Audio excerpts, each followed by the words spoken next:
Welcome to the Office Latte podcast, where we go beyond the boardroom to explore new conversations on life and career. I'm Erin Kennedy, CEO of Professional Resume Services and wife, mother, sister, daughter, aunt, and friend. Now, let's dive in.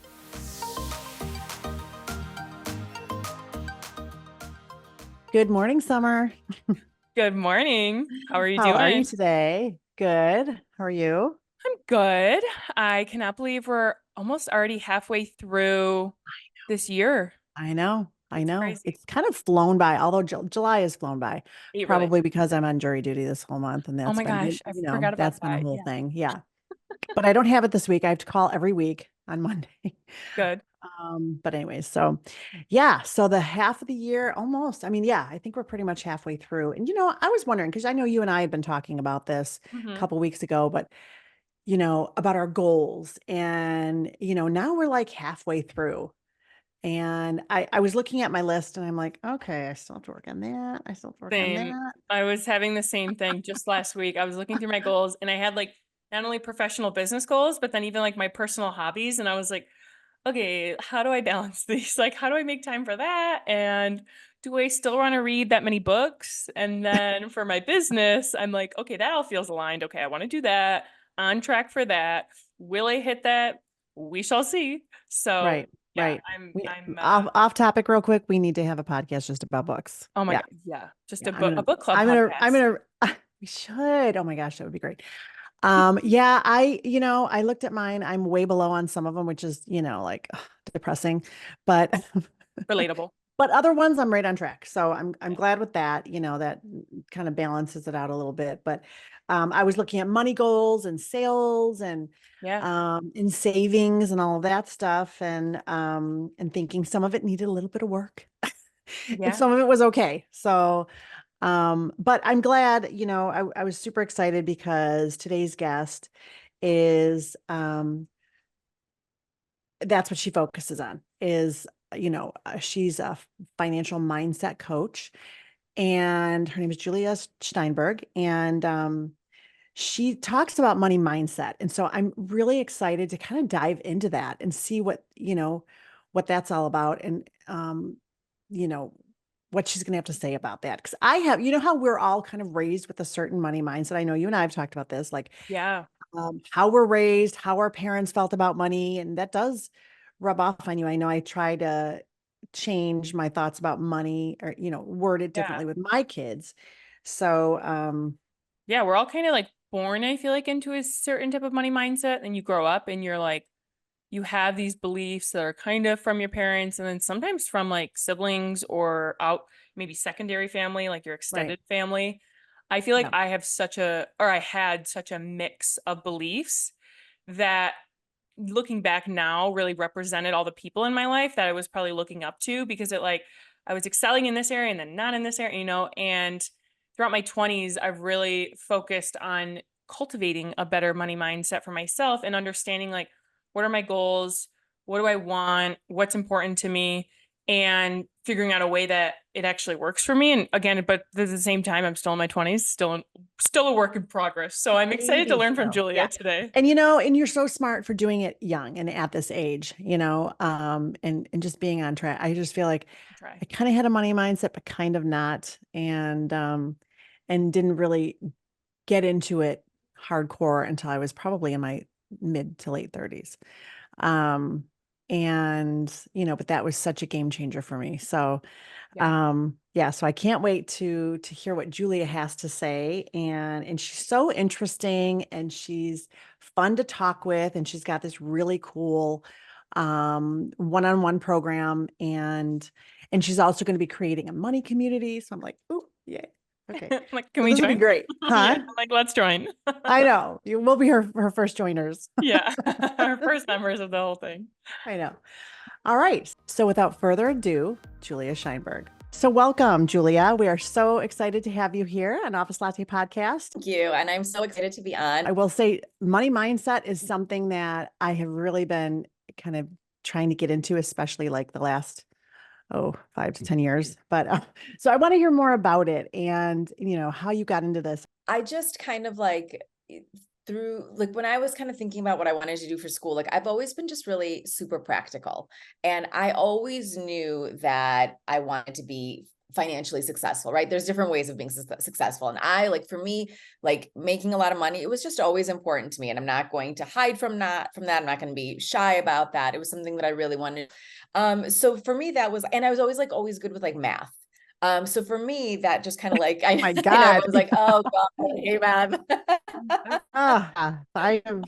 If I could have skipped math, that would have been great. But yeah. I hear that all the time. I hear that all the time. Really, honestly, I didn't know what. I was just like super practical. I'm like business, money, finance. I'm like, that's what I'm gonna do. And through that, I really ended up liking more of that forecasting planning analysis, where you get to really kind of critically look at the business, figure out kind of what levers to pull to make more revenue, what the expenses are, blah, blah, blah. And that was really the first half of my career. And there's a point where I just kind of like, I was like looking back and I was like, wow, I really achieved what I really wanted to do when I was, kind of younger, and said like, I want to do this. And so I started feeling a bit more burnt out. I started feeling like maybe a little bit less Right. fulfilled. I'm like, kind of like now, how Mhm. that goes. I mean, you're a career, coach, like, exactly kind of how people feel Mhm. this. And I actually enlisted the help of a career coach to kind of help me figure out Good. what next, like, what Right. do I want to do? Actually take a pause. So I quit my job. And at that point I was making 100K, and my husband and I were living on one income because we were able to get to a point of like our savings and our cash flow and stuff where we only Nice. needed one Yep. income. Yep. Yes. And I just kind of like let myself pause and breathe and think. And the universe kind of started like sending me messages about little signs like money coaching. I started kind of like researching it. My husband's cousin like brought it up, and what is this? And like I looking into it, and I realized like it is everything that I am, like inside and out. Like I love talking about money. I love getting creative personal finances. Like I love helping people figure out like what these emotions mean. And that was just kind of like the turning point for me. And I decided I'm gonna do this. I'm gonna go be an entrepreneur. I'm gonna go help women figure out how to manage their money. And I'm very excited that I did that. But I I'm doing love that you focus on women, especially because I feel like, well, I mean, not today as much, but it was like, oh, the men will handle the finances. And I don't know how many times, I'm sure or you've heard these stories too. If a spouse yeah. dies and the woman had no idea if they had anything. So Julia, do you notice this stereotype with women? I mean, even in today's standards, where the women are, or some women are, kind of letting just not really knowing what the finances are. And I would be so Yeah. worried, but Yeah. I see a mix, like in all honesty. Like I see where like I do actually see with like kind of like younger women too, like they're like, oh, I just don't, I'm not good with money, right? That yeah, excuse, like, I don't know money. So like I just let my partner handle it. yeah, And then I see the other side where it's like the women end up handling all of it, and it becomes this like kind of crushing stress because like the partner is not involved. So she feels like it's like all on her, right? So mhm, I actually see both. And then I just also see like a lot of women just like not necessarily being like just confident, like, like, I don't know what I like, should I do this? Should I do this? There's like so much right. information out there that it's And hard to that's true too. It is yeah, overwhelming how much you it is. see and knowing what's right for you.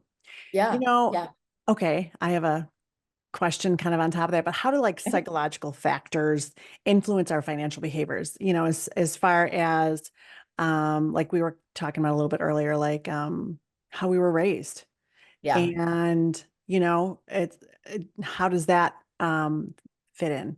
Yeah. So the whole concept of kind of like money mindset really Yeah. incorporates encompasses, Yeah. excuse me. It encompasses all of that stuff. It encompasses like what you saw growing up, like between your parents, what you didn't see, like your experiences as a young adult, like the cultural influences, right? In some cultures, it's like, oh, it's not polite to talk about money, or like, oh, good girls don't Right. talk about money. Good girls don't want lots of money, right? Like, so Don't it's kind of like, ask. Don't don't talk about ask. it. Don't Yeah. ask. It's not polite. It's not Hmm. polite to talk about money. So all of that kind of creates our initial money mindset, right? So then it becomes up to you to intentionally be like, I want to change the way I think and view and handle money. And that's where kind of like the more awareness and intentionality, that's even a word, comes into play, like with money mindset. So all of that, you're absolutely right. That's all part of it. Mm-hmm. Yeah, I mean, I would think so. Just because it is, that's where you learn it from, is your background. And so I've got a question. I've got a lot of questions. But Yes. so what are some common money myths that you see women that maybe bring up to you, like, well, I thought da da da da, or something like that. Yeah. A lot of the things that I hear the most are around like kind of the worthiness, right? Like not feeling like they know enough Smart or enough, or smart yeah, enough, like yeah. worthy to grow money, have money. And that comes across in like a variety of different ways. Like often like through like when woman's like it's stuff like, when you're negotiating a salary, right? Like, this from a career perspective. Yeah. When you're negotiating a salary, like, oh, well, I don't really have all the criteria. I just Mhm. don't know if I have enough skills, right? Where it's like this other Honestly, person, a man would be like, I only have a third of those 100%. skills, but I'm the perfect Yes. job. Yes. And I'm going to ask Yeah. for 2 times what the Yeah. salary is, Yeah. right? For Like, sure. and Yeah. I'm like, look, like good for you. Yeah. And like women need to do the same. So that's kind of like where that kind of like, it's really around that worthiness. Do I know enough? Am I worth it? All of that. That's Yes. probably the biggest one that I see the most often. Yeah. So Yeah. what are some tips? I mean, how do you help women get around that? I mean, Yeah. that seems like it would be a difficult task, just because, especially if it is sort of ingrained into our upbringing, and we don't feel worthy, and we don't feel like, I mean, so what are a couple of tips that Yeah. you could share? So I always talk about like in my coaching program, like the biggest thing that we work on is awareness, Yeah. right? Like if you don't know what's in your head, if you don't know what you're actually thinking, then it's going to be hard to decide what you want to think and like create a path to get there, right? So the first thing is like, I always recommend kind of like with awareness, and awareness could be a variety of different things. Like one of the things that I typically work on with my clients is we'll go through an actual like P&L of their like personal finance kind of income, right? To kind of like see what's happening, but not only like the financial piece of it, but also awareness of like what's going on in your head. So Right. some things that people kind of depending on their question, like I would ask them to kind of like journal, or even like we do all the talking, right? It's not I love journaling, but it's like, journaling. Yeah, that's a great idea. Yeah. but stuff like what is worthy, right? What Yeah. would make somebody worthy in your eyes? What who do you think is worthy and why, right? And what that does, it starts to just kind of like uncover and like show your own thought patterns, like what's coming up for you when you're thinking about Yeah. And those worthiness. limiting beliefs and the things that are holding you back. Yep. Yes. Yep. So it's huge around awareness. And then like once you start like writing it and once you start becoming aware of it, then you kind of start noticing where it starts coming into play in different areas of your life. So it's like as you keep encountering them, like what I recommend is like you keep kind of challenging them, you keep questioning them with curiosity though, not with judgment. Like you don't want to be like, oh, well, I'm doing this to myself Right. again. Why do I keep, Right? yeah. Yeah. Cause then again, Yes. yeah, it's that judgment, and it's that I'm not worthy. Boy, Yes. it's just a Yes. vicious, mean It's circle vicious. Yeah, you're mean. It's mean to to you. Like how would you ourselves. talk to your friend? Yes. Yes. Like that's what I say. Like, how would you talk to your bestie about this? Right. Right. I know. Yeah. That is a whole other conversation. We would Yes. not talk to our besties the way we talk to ourselves. I No, mean, that's for sure. absolutely. Right, right. What are some of, some challenges that you see that, I mean, I know that that's a huge hurdle, and the worthiness, after they've kind of improved their money mindset. I was thinking, I know, well, like with different mindset work that I've done, I get far and then it comes back, it's like what is it? 2 steps forward, 1 step back, or whatever. Yeah, But, yeah, yeah, yeah. I'm sure that you find with some people, maybe it's quicker than others as far Yeah, as, being able to make those changes. yeah, yeah. Well, it's not even like quickness, it's more around it's people's journey, it's people's growth, right? Like everybody has a different way of growth, and it's not up to me or anybody really or themselves to like judge themselves, but it's making sure you recognize where you are making progress. Like that's huge, right? Right. Like I just know that for myself, like as kind of a type A, super ambitious, I'm always like, it's not enough, it's not enough. But like you really have to pause and be like, oh, look, I created a savings account. Oh, look, I didn't spend on this, or oh, look, I negotiated this, or oh, I saw this opportunity, right? So like a lot of it is also coming down to like recognizing your achievements and like in your progress, because then what that does is also then increase your and boost your confidence. So it gives you, so then you're like, I know I can do this, right? And it just kind of like that becomes its own kind of like momentum, Right. you know? Yeah, yeah. But it's inevitable, like in everything. It's about the progress, it's about the growth. It's never going to be perfect. So I don't know try to. it's I, not. yeah. This is all really interesting. Can you explain to me what is the difference between a money coach Mm. and a financial advisor? So For what is the difference between that? Yeah. Yes, yes, yes. So that's a really great point, because a lot of people always like when I say money coach, they immediately think Right. advisor, Stocks. right? Yeah. Yes, Investing. yes, Yeah. stocks, investing. Yeah. And that's exactly the difference. So an advisor helps more with like investments, it helps with like tax management strategies, it helps with like specific retirement planning. Whereas a money coach focuses more on like your relationship with money. So what we talked about, kind of like beliefs, money mindset, and all of that is about like emotions, and then that drives your actions, right? So it also impacts your habits. Yeah. So, and I also want to make another distinction. It is different from therapy, because that's another thing. People are like, oh, like, you know, coaching sounds like therapy. Yeah. Coaching kind of bridges between therapy and kind of like advising. So Yeah. we do look at, you know, your background and kind of what impacted that, but we don't go like, we don't like dive super deep into that. Yeah. We get the awareness of it, and then we figure out how do we move forward. That is a So good it's very distinction. action Something good to oriented. point out. It's, you're not going to Yes. go, in depth, but just kind of, yeah, it's sort of Understand it a little skimming bit it and better. understanding it. Yeah. Yeah, for Yeah. sure. Yeah. Yeah. But there's like I financial therapy, if that's something that people want to do. Like that's like really new too. But yes. Ooh, Yeah. financial Yeah. therapy. Yeah. I bet, Yeah. I bet most people are raising their hand like, yep, I need that too. Okay, so I know you and I talked about this before when we were talking on the phone last week. And I was talking to you about, I know this does go into a little bit of the financial planning stuff, but I think it works for both is the age. I mean, Summer Mm. and I were talking before the call. I probably didn't really get into my money mindset until I was in my mid 30s, where I started to think about how I thought about money. Mhm. So, I mean, what do you think is the best age? Is it 20s? Is it 30s, 40s, 50s, or is it anytime? It's it's it's now. It's Yeah. wherever you are right now, right? Like the sooner the better, definitely, because you develop those habits, and then your money has the chance to actually grow, whether you are investing in the stock market, which I totally recommend as well, Yeah.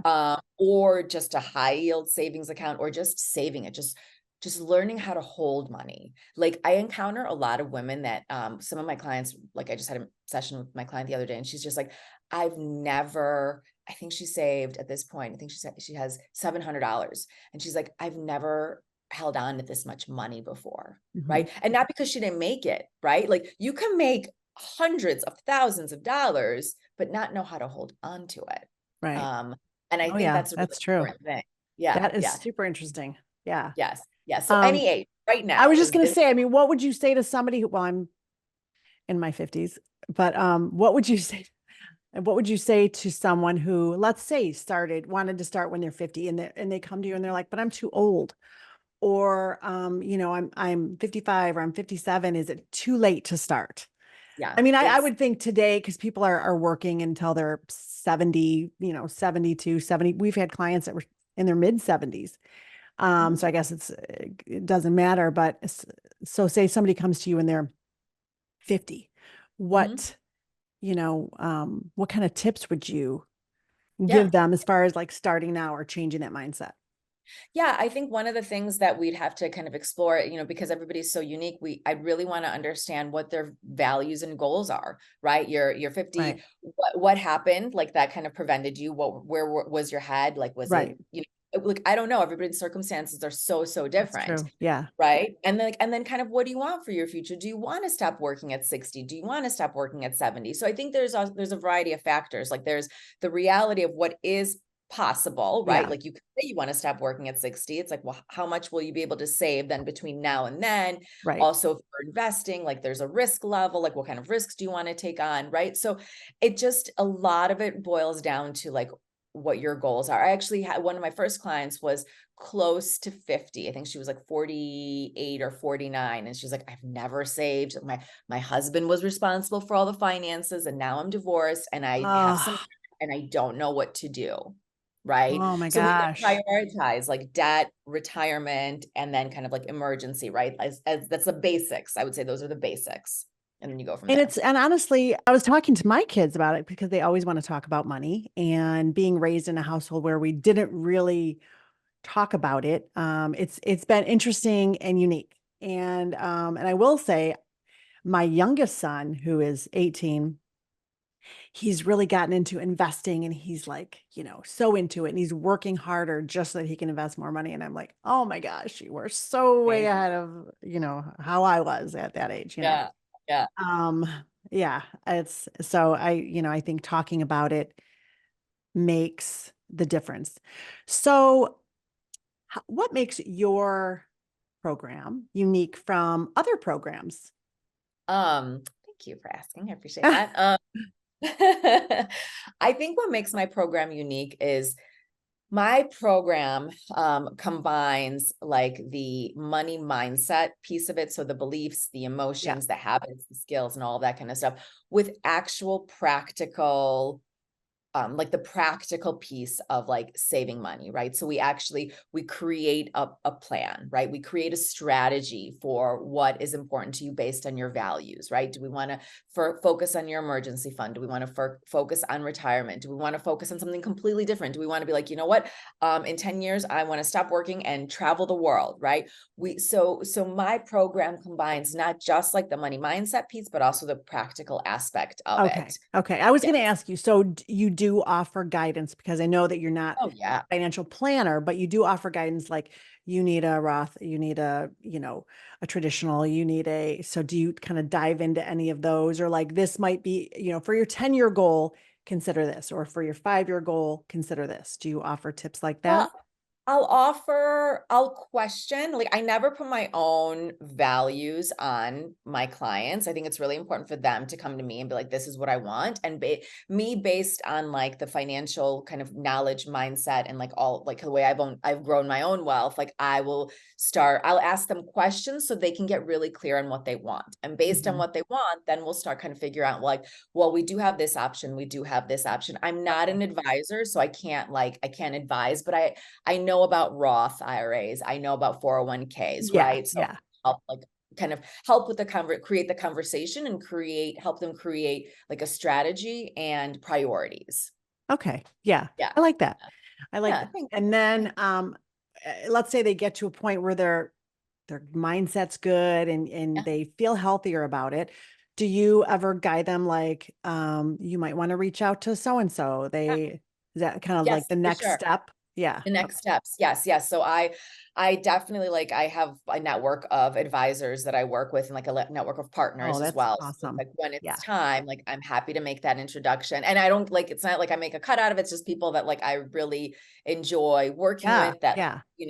are good people and can kind of help them get to the next level. And I also help them figure out like, because you don't have to necessarily work with an advisor. You do have like the discount brokerages. You can do it on your own. So Right. there's like so many more options now than I feel like Yeah. there was, Yeah, that's true. years ago. Yeah. Right? Yeah. Yeah, and I think there's just so much more available. And I know, like for me, my husband's the king of watching YouTube videos. In fact, he was the one who would always say, "Oh, just look it up on YouTube." But like if he's Yeah. trying to fix something or build something, Yeah.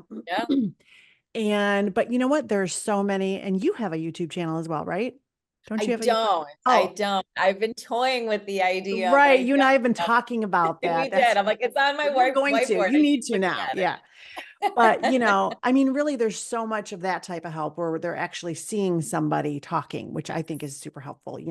I'm a visual person, so I like, seeing somebody. So there is that next step help available Yes, too. yes. Well, that's good. Well, and the other part that I wanted to just mention about my program is like, Yeah, I was it's going to not ask you. just, yeah, it's not just like a do it yourself kind of at your own pace. Like what I love, like there's a lot of those programs, and I think they're great. I think what I have found with my clients is like people just need a little bit more hand holding, Yeah. right? A little bit more like, okay, I understand conceptually what what it means when they say save 10%, but how? Like how? Like where do I get that in my like, money Right. shoot? Find that, Right. right? So what do you do when they don't? Oh, that's what I was telling my kids is they were saying like my other child is doesn't have a lot of extra income to invest and he's like, what if when I'm, he's the worrier, what if in 10 years and I've got a wife and we have kids and he's in his 20s, Yeah. and we don't have any extra money to invest or put away. And so I always say, just calm down. Don't worry about that stuff right now. You're Long not at time that point. away. Yeah. Yes, yes, But yes, really you bring up a great point. Like, where do you find that extra money if you don't have it? yes, yes. And there is definitely a balance. I think people automatically assume like cutting costs. And I think it's important to be aware, be really intentional. And like part of my program, like we work through a lot of like awareness, like where is your money going? Because a lot of thing that like the biggest thing that I hear too is like, Yes. I have my paycheck and then like, I don't know where my money went at the end of the month, Yes. right? Like that's Yes. huge. Yes. So I think there's the part of being aware of your expenses and where you're actually spending your money. Is it in alignment with like what brings you joy and pleasure and what you really want for your life? And then there is the other component of like maybe you just need to make more money. Like Right. that's Yes. there too, right? Yeah. Like so Mhm. it's definitely two pieces of it. It's not just Mhm. cut your expenses.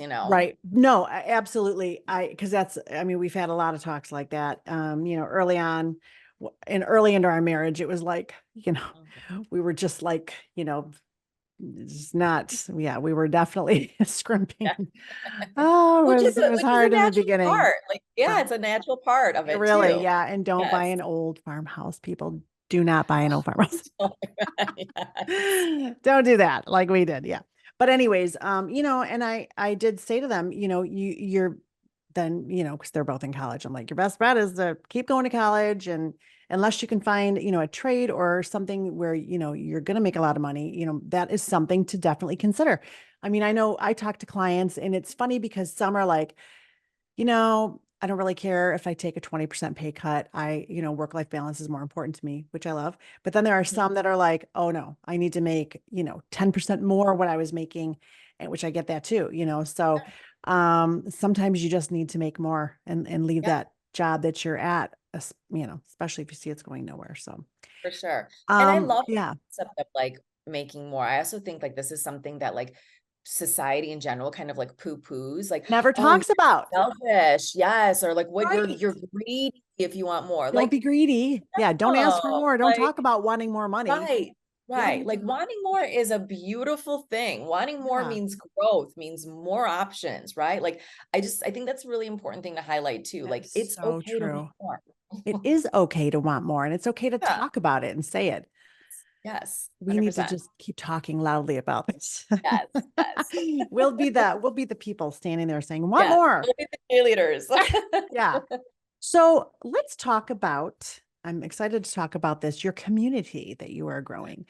So tell me about this. I love the term community. I'm in a couple different communities right now where we talk about, different things, like your resumes and LinkedIn and executive, like business women, things like that. So tell me Yeah. about yours. You're So gonna be I'm really launching this excited. soon, correct? I'm launching it soon. I don't have an exact date. It's going to be the fall. So I'm Okay. thinking October. But like I'm in the midst of kind of like sketching it all out. So it just came up with the name. It's called the Lux Money Club. Love And it.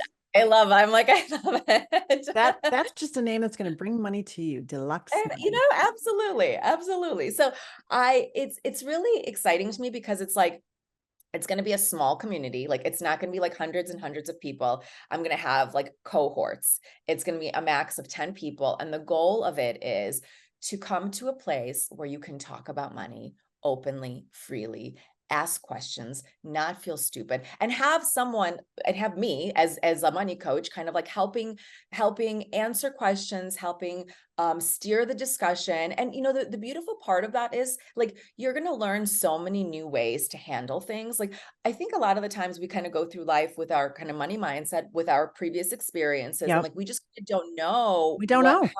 we don't know what else Yeah. is there, You just keep right? doing it the way you've been doing it. And Exactly. so many people don't want to ask. Yeah. Exactly. And like, and ask who? Like, Right. ask who, Right. right? Like, Right. so this is a place where you can get together. You can ask me, you can ask your fellow, like, Oh, kind of love it. cohort members, which I love. We'll meet twice a month. I'm not going to bombard you with emails and newsletters. It's access to me. It's access to the group. So twice a month, one, we'll be talking about a topic, like a preset topic. The other call will be just general Q&A, which you can send questions ahead of time. You can ask them on the call, what kind of, whichever way you want to do it. And it's only a 6-month program. It's not going to be this kind of like, Forever. Yeah. lasting forever. It's 6 months. It's a way for you to kind of like dip your toe in and get a little bit more exposure to money mindset, money coaching, new ways to do things, asking questions. And you get as a bonus also, Ooh. you get a 30-minute one-on-one session, Ooh, coaching session. nice, Yes, which is yes. amazing. So is this going to be like on WhatsApp or on Facebook? Are you going to have a group like that or your own? That's a great question. I definitely want some kind of platform for a community. I'm thinking right now, Facebook. There was something else that I was researching. I can't remember the name of it. There's one called Heartbeat. Have you heard of Heartbeat? I'm in one now and it's called Heartbeat, and I'd never heard of Heartbeat, but it's pretty cool. It's Okay. a group one. That's So good. Write that down. I think there's like Circle or something. I think yeah. that one. There are so many. There's Yes. there wasn't there like MeWe or something like, I don't know. There's all kinds of stuff, I'm I sure. don't know about Yeah. that one. I don't know Yeah. about That that was one. when I was But in a yes, couple years ago. there's Yeah. gonna be that, and it's gonna be Zoom sessions, and Ooh, I'm love it. excited about it. Yes. Yeah. Yeah. So that's coming up. Yes. So yeah, we'll have to talk more about that. Mhm. Because I think that will be so helpful. Thank you. So a couple other things. This is, our random question at the end of Yep. our discussions. What is one thing that people don't know about you, maybe a hobby or a passion or something interesting, or that wouldn't expect, they wouldn't expect of you? Is there something interesting? Of me. I mean, I kind of have a little bit of like a lame answer for that, and then I've got a less lame answer for that. Okay. So I guess a bit more lame is like I love to dance. I don't Ooh, know if that's gonna be a surprise. like It's regular not like, or like salsa or ballroom or I what? mean, not ballroom. So when I was growing up, I always thought I was going to be a ballerina. So Aw. I took ballet, I took like all these other like classes, and now I just love to just move my body. I just Mhm. like, I hear music and I just like I can't not dance. So that's kind of like the lame-ish Not response. lame. I think it's pretty Thank cool. you. The other thing that some people know about me, but most people don't, it's not a hobby or a passion. It's more that it's just kind of something that is a bit of a surprise because it's out of the ordinary. I Yeah. don't know how to ride a bike. Wow. So yes. What? I What did you do in your childhood? I did have bikes. I don't know. Like, I was raised in a subdivision, and riding our bikes was like the, escape, The the thing to do. freedom. Yeah. I know. So I did try to learn. So I'm how old am I? I'm mid-40s, and I did start trying to learn a couple of years ago, and I got like I got far along, but like I haven't kept up with it. So I like every time I start, I'm like relearning. But Yeah. Girl, if you it's on can the dance, list. you can ride a bike. Yeah. Okay, fair enough. Yeah, I think riding a bike. If you can dance, and you're probably really good, you can Oh, thank you. Thank you. Yeah, so it's So- on my list. It's on my goal list. Oh, good. Yeah. So how can people get a hold of you? Yes. So I try to keep it super simple. You can email me at fincoachjulia@gmail.com. So it's just FIN Coach Julia at Gmail. That's the easiest, most direct way. I also have a website called The Luxurious Saver, hence the Ooh, name of my community. love it. Yes. The luxurioussaver.com. luxurioussaver.com. And You'll find information about my coaching program on there. You'll find a little bit more about me. You can also reach out to me through there. There's like a contact me page. I'm also on LinkedIn. I post a lot of content on LinkedIn. Yes, That's I one of love my it. Love, Thank you. love your LinkedIn. Thank you. And I was going to Thank you. ask you, so I don't know if our listeners know this about you, but you moved from Mhm. Chicago to Spain. Yes. Wow. Yes. Good. Just out of Yes. the blue, just kind of, well, it sounded sort of impulsive, was it? It was a little bit impulsive. I mean, we were very blessed. Like my husband got a job opportunity, but the opportunity In Spain? out of nowhere. Yes, it's like it was a Oh, nice. European role, and we could have lived in Spain or in Paris. And we as much as we love Paris, Oh we did my choose gosh. Madrid. I know. It's like, oh, what was me? You know? Jeez, I don't know. Paris or Madrid? I don't know. Paris or Madrid? I don't know. It's a tough decision. So wait, so how did you come with Madrid? Yeah. Like- So Madrid had a better kind of tax situation for us, and us being more financially focused, we Love decided it. to try it. Yes. Really? Yes. Ooh, well, that's cool. That's a good reason. Yeah. Yeah, it's a And good isn't the reason. And I weather, love isn't it. the weather better? The weather is wonderful. Although I have to say it is for the next 2 weeks, it's going to be 100 degrees. Yes, it's a little bit warm. It's a little warm. Oh my It's a little- gosh. Thank I'll God for take air it over conditioning. snow. Yeah. So I'm good. I'll take it over snow. Oh, same. Yes. Same. I Yes, mean, yeah, you're from Chicago. I'm from Michigan. We pretty much have the same weather. Yeah. We know. Oh, this has been so much fun talking with you. I would Yes. love to have you on again. Oh, thank you. I'd love that. Yeah, Thank you this so would be much. great. Yeah, it was great. And if you want to get a hold of Julia, again, go to theluxurioussaver.com. And Thank I you. will see you on LinkedIn. Thank you, Erin. Bye. Thanks. Bye. Thanks again for listening to the Office Latte podcast. You can find us anywhere you listen to your podcast. You can follow the podcast on Instagram and TikTok at Executive Resumes, or subscribe to our YouTube channel, Office Latte Podcast. If you have any career questions or conversations you want us to talk about, send them to officelattepodcast@gmail.com, and we'll answer them in an upcoming show. Have a great week and stay caffeinated.